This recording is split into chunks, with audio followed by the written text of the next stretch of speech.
Ridley is Samus's greatest nemesis, the equivalent of Bowser for Mario or Ganon for Link, but he's a different beast entirely. Not only does he have a history so gruesome it makes Bowser look like a regular Koopa Troopa, his iconic status in gaming has still not been enough to really earn himself a proper characterization within the Metroid series.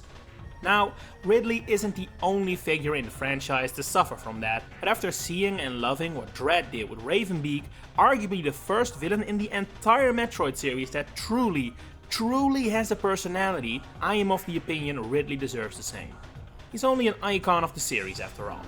And so, today, I'm gonna do some crafting and try to create and come up with ideas as to how to turn Ridley from a boss into a full-fledged character.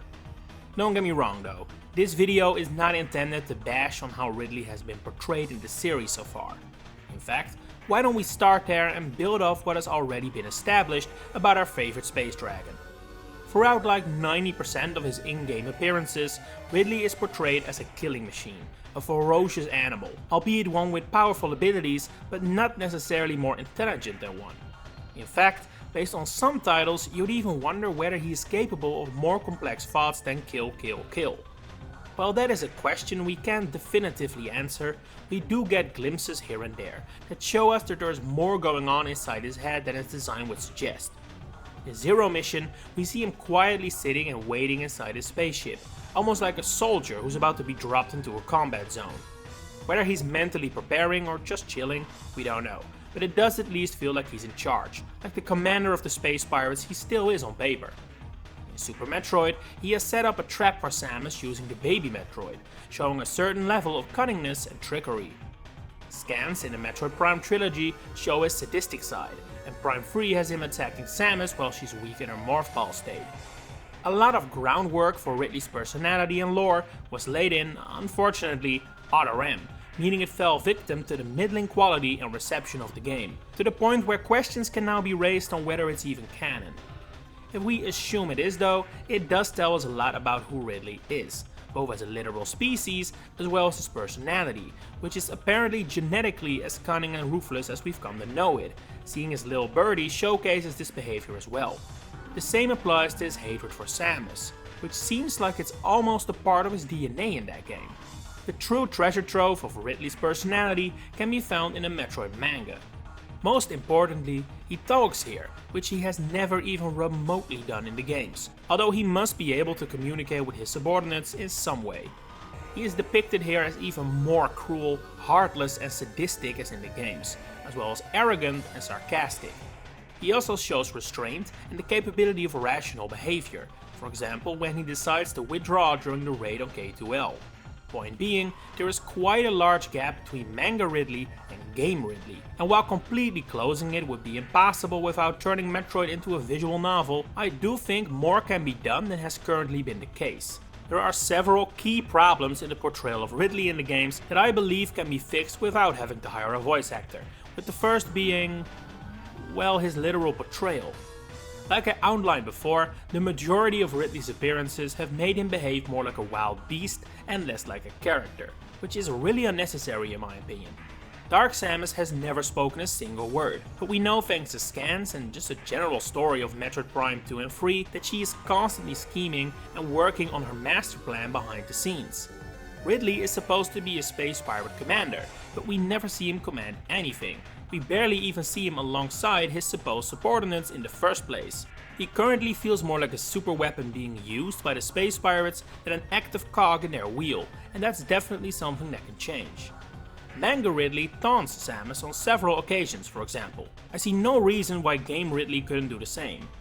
I mean, isn't it kinda strange that the game material that most conveys this side of him is his Super Smash Bros. Ultimate reveal trailer, with him spinning Mario's cap on his finger and all that?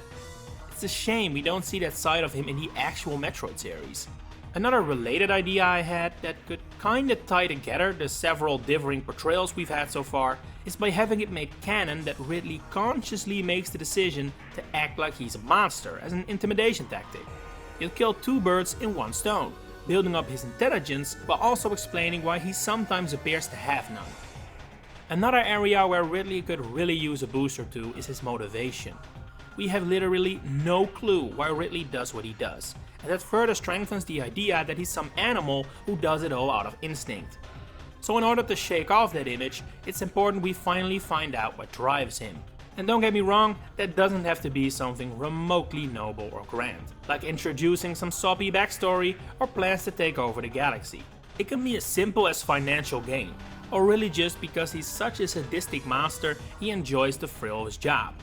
Right now, we can only guess. Having it confirmed, even if it's nothing too spectacular, would greatly benefit Ridley's status as a villain.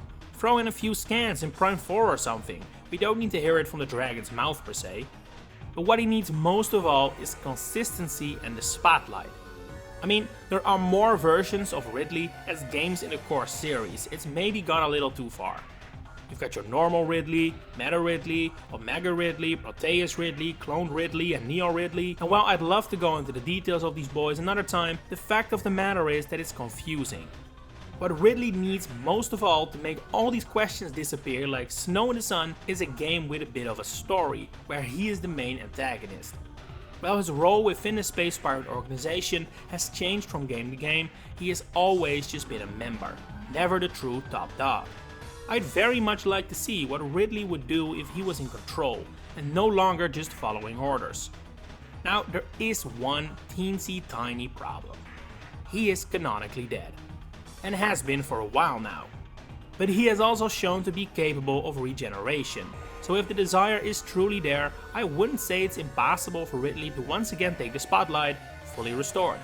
It probably wouldn't be in a Prime game, since their placement in the timeline contradicts with a regeneration plotline as would be necessary, but for Metroid 6 or 7, I see opportunities.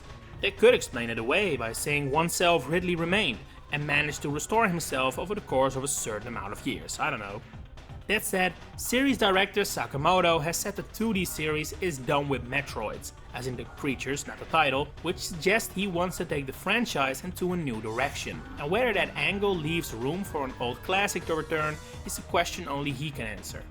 But Ridley is way too iconic to never appear in the series again. I don't for 1 second believe we have seen the last of him. But whether he'll get that starring role I would love him to have, I can't say I'm positive. But without that, the developers better cram a ton of personality in his animations and behavior, otherwise this video might end up being relevant for a long time. Which of course means your comments will as well, so let me know how you would improve Ridley, if you even agree with me that is. If you enjoyed the video, please consider giving it a like and subscribing to the channel to stay updated on all my future Metroid content coming up. For now, thanks for watching and enjoy the rest of your day.